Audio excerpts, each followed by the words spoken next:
Many parents of young children across the country are now feeling the effects of a massive baby formula shortage. Some of the largest manufacturers are saying the shortage could last for more than a year. But the FDA commissioner says he does not expect it to last that long.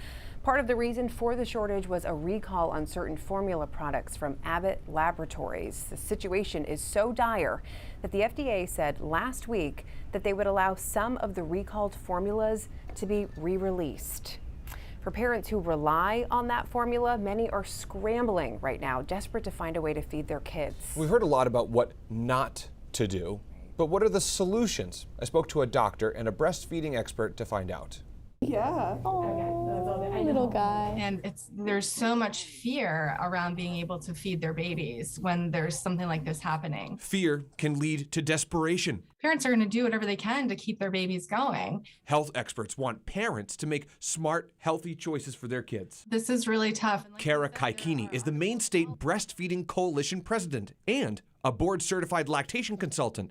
She teaches new parents through hospitals like Maine Medical Center. It's not uncommon for people to need some sort of a bridge in those first few days with formula. The don'ts around the formula shortage are well documented.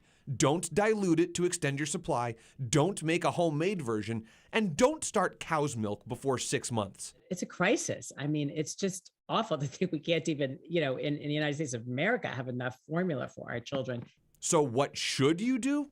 First, call your pediatrician. They may have some samples. If not, they can give you advice specific to your baby. Some other options? Try store brand formula or buy wholesale if you can find it.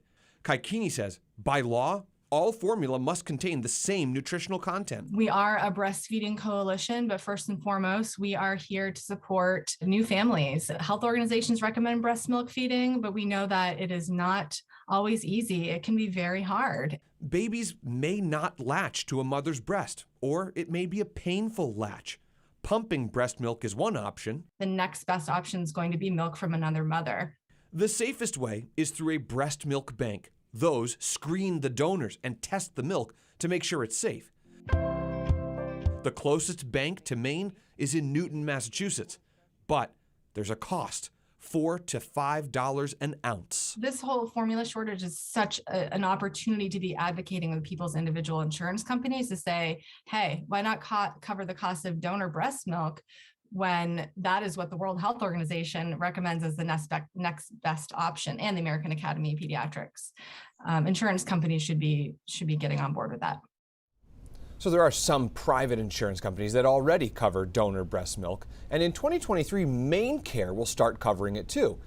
Now, Kaikini tells us there's also informal milk sharing, which is when other mothers offer to share it with each other, but that's a very controversial process and it can come with some risks. Sam, I think we talked about this a little bit last week. There's a lot of questions you need to ask before you start anything like that, and that's why Kara was trying to give us a couple of other tips about what you can do before you go to that point. Absolutely.